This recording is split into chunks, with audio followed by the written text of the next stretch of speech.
প্রথমে প্যানে অল্প একটু তেল দেব, সাদা তেল, অবশ্যই ভাবে সাদা তেল আর ঘি। বাসন্তী পোলাও বা যে কোনো ধরনের পোলাওয়ের কম্বিনেশন হচ্ছে সাদা তেল আর ঘি। সাদা তেলটা একটু হলে ঘি তো তাড়াতাড়ি গরম হয়ে যাবে, তাই সাদা তেলটা আগে দিলাম। এবার দেব ঘি।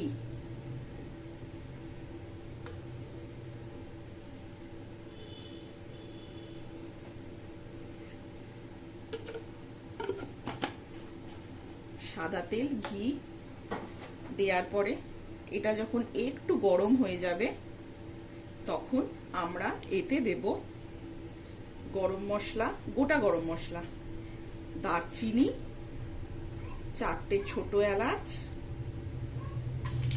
আর লবঙ্গ। লবঙ্গর ফুল ছাড়িয়ে দিতে পারো, আমি ফুল ছাড়াইনি, তোমরা ছাড়িয়ে দিতেই পারো। গরম মশলাটা দিয়ে হালকা করে নেড়ে চেড়ে এতে দেব আমরা কাজু কিশমিশ।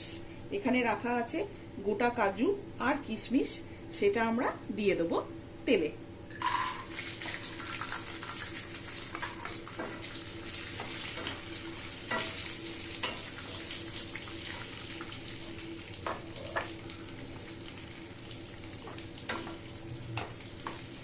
কাজু কিশমিশটা হালকা করে নেড়ে দেখো কিশমিশের কালারটা পাল্টাচ্ছে।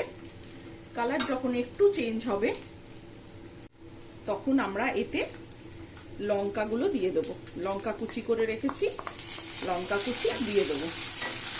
হালকা করে নাড়বো, বেশিক্ষণ রাখলে আবার কিশমিশ পুড়ে যাবে। এবার আমরা নিয়ে নিয়েছি গোবিন্দভোগ চাল। আমি 2 থেকে 3 জনের মতন করছি, তার জন্য 3 কাপ গোবিন্দভোগ চাল নিয়েছি।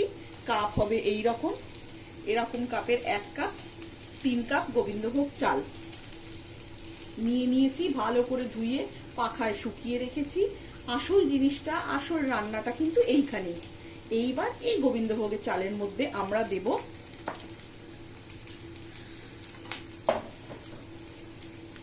অল্প একটু আদা বাটা, অল্প আদা বাটা থেতানো, যাই হোক এইটুকুনি আদা বাটা দেব। গরম মশলা আর শাহি গরম মশলা আর হলুদ গুঁড়ো দেব। এগুলো দিয়ে ভালো করে ভাতটা মিক্স করে নেব। ভালো করে ভাতটা মিক্স করে নিয়েছি হলুদ গুঁড়ো, গরম মশলা, আদা বাটা দিয়ে। এবার এই ভাতটা দিয়ে দেবো আমরা এই ইয়েটার মধ্যে, প্যানটার মধ্যে, মিশ্রণটার মধ্যে।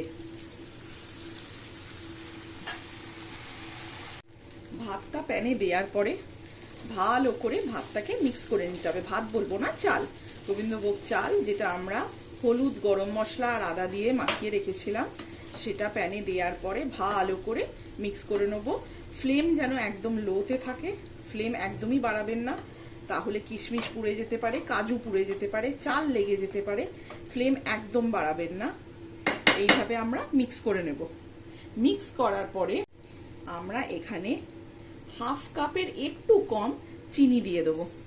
যে যেরা মিষ্টি খায় পোলাওতে, আমাদের বাড়িতে বেশি মিষ্টি পোলাওতে খায় না, তবে এতে আর একটু মিষ্টিও দেওয়া যেতে পারে।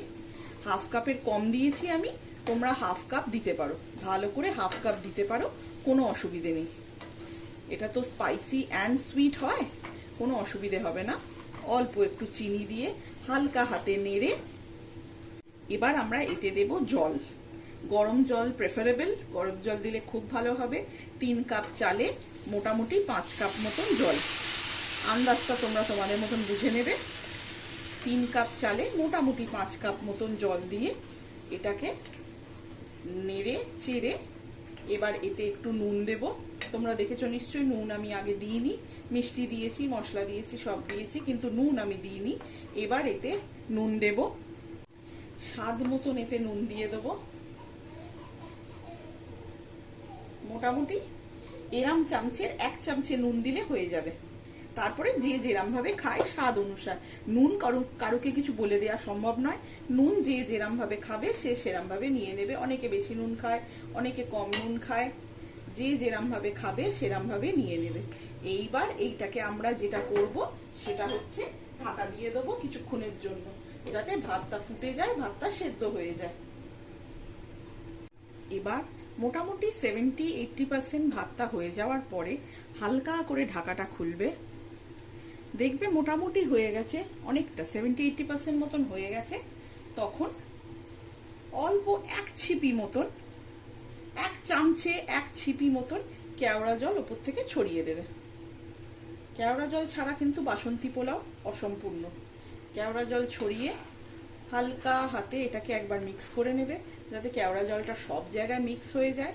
কেওড়া জল আগে দেবে না, সবসময় একদম শেষের একটু আগে দেবে কেওড়া জলটা। হালকা করে মিক্স করে এটাকে চাপা দিয়ে দেবে, যাতে 20% যেটা বাকি আছে সেটা যেন হয়ে যায়, ভালোভাবে কুকড হয়ে যায়। এবার মোটামুটি সেদ্ধ হয়ে গেছে যখন মনে হবে, তখন ঢাকাটা খুলে হালকা করে দেখবে যে ভাতটা সেদ্ধ হয়েছে কিনা। আঙুল দিয়ে চিপে হোক, খুন্তি দিয়ে নেড়ে হোক, হালকা করে দেখবে ভাতটা সেদ্ধ হয়েছে কিনা আর ভাতটা ঝরঝরে আছে কিনা। এটা কিন্তু খুব দরকার, একটু ঝরঝরে রাখবে। কেন কি গোবিন্দভোগ চাল কিন্তু গরমে অনেকটা নরম হয়। একেবারে যদি গলিয়ে দাও, এবার পতপত যদি করে, তাহলে কিন্তু গরমে আরো নরম হয়ে যাবে, একেবারে গলে পাক হয়ে যাবে। এই পরিস্থিতিতে আঁচ বন্ধ করে দেবে। যদি মনে হয় অতিরিক্ত নরম হয়ে গেছে, তাহলে সঙ্গে সঙ্গে ঢেলে পাখার তলায় রেখে দেবে, না হলে কিন্তু গোবিন্দভোগ চাল গরমে আর একটু নরম হয়ে যায়। আর যদি মনে হয় যে হয়ে গেছে কিন্তু একটু আটকাচা আছে, তাহলে অল্প একটু নাড়াচাড়া করে যখন গরম থাকবে, যদি মনে হয় একটু কাঁচা আছে কিন্তু আর করতে গেলে নরম হয়ে যাবে, গলে যাবে, তখন হালকা করে এটাকে চাপা দিয়ে 2 মিনিট 3 মিনিট 4 মিনিট রেখে দেবে। এই যে গরম ভাবটা হবে, তাতে কিন্তু গোবিন্দভোগ চাল অনেকটা নরম হয়ে যায়। এখন যে পরিস্থিতি আছে, গোবিন্দভোগ চাল কিন্তু আমার পোলাও কিন্তু পারফেক্টলি ডান। এরপরে যদি কেউ আরো নরম খেতে চায়, তাহলে একটু গরমে চাপা দিয়ে রাখবে। যদি কেউ আর নরম খেতে না চায়, তাহলে সঙ্গে সঙ্গে সার্ভ করে দেবে। আর যদি প্রয়োজন বোধ করো যে বেশি নরম হয়ে গেছে, তাহলে পাখা চালিয়ে হালকা করে এটাকে ঠান্ডা করতে দেবে। এই পরিস্থিতিতে দাঁড়িয়ে আমার বাসন্তী পোলাও একেবারে ডান, ফাইনাল। এবার হচ্ছে সার্ভিং এর পালা। এবার আমি এটাকে সুন্দরভাবে সার্ভ করব। যেভাবে যে পাত্রে পছন্দ হয় সেই পাত্রে এটাকে সুন্দরভাবে সার্ভ করবে। আর সার্ভ করার সময় কিন্তু হালকা করে এরমভাবে নেড়ে নেড়ে দেবে, যাতে ভেতরে যে ভাতটা চলে যাচ্ছে, যার উপরে আরেকটা ভাত তুমি দেবে, সেটা যেন নরম না হয়ে যায় গরমে। বেশি নরম হয়ে গেলে কিন্তু পোলাও টেস্ট আসবে না। এরমভাবে যখন সার্ভ করবে, হালকা করে নেড়ে নেড়ে নেড়ে নেড়ে রাখবে। কেন কি খেতে তো অবভিয়াসলি একটু টাইম লাগতে পারে, সঙ্গে সঙ্গেই তো কেউ খেতে বসবে না। হালকা করে নেড়ে নেড়ে দেবে, যাতে ভেতর থেকে ধোঁয়াটা বেরিয়ে যায়, গরম ভাবটা কিছুটা বেরিয়ে যায়, যাতে একেবারে নরম না হয়ে যায় কিছুক্ষণ রাখা থাকলে। প্লেটেও সার্ভ করা যেতে পারে, নিয়ে হালকা হাতে নাড়িয়ে দেওয়া যেতে পারে, যাতে এটা নরম না হয়ে যায় বেশি। গোবিন্দভোগ চালের একটাই সমস্যা, তাড়াতাড়ি নরম হয়ে যায়। আর নরমের ভয় যদি তাড়াতাড়ি অফ করে দাও, তাহলে কিন্তু কাঁচাও রয়ে যাবে। গোবিন্দভোগ চালের এই একটাই সমস্যা। সবকিছু গোবিন্দভোগ চালের খুব মাত্রা বুঝে করতে হবে। আমার বাসন্তী পোলাও কিন্তু ডান অ্যান্ড সার্ভড। দেখতে পারো তোমরা, বাসন্তী পোলাও নরম হয়েছে কিন্তু গলে যায়নি, শক্ত নেই, একদম পারফেক্টলি কুকড হয়েছে গোবিন্দভোগ চালের বাসন্তী পোলাও। হ্যাঁ, আরেকটা জিনিস যেটা করা যেতে পারে, সেটা হচ্ছে এতে একটু ফুড কালার দেওয়া যেতে পারে, ইয়েলো ফুড কালার, যেটা আমি কখনোই প্রেফার করি না। খাবারের মধ্যে বাড়িতে বাচ্চা থাকে, বয়স্ক লোকেরা থাকে, ফুড কালার চট করে দেওয়া প্রেফার করি না। তাহলে কিছু কিছু রান্না আছে যাতে কিন্তু দিতেই হবে ফুড কালারটা। অন্তত এই বাসন্তী পোলাওয়ের জন্য আমি প্রেফার করব ফুড কালার ছাড়াই, কিন্তু খুব একটা খারাপ লাগবে না। কালার কিন্তু হলুদই এসছে। একেবারে যদি দোকানের মতন চাও, তাহলে অল্প একটু ইয়েলো ফুড গ্রেড কালার দিয়ে দিতে পারো, but I would say no need.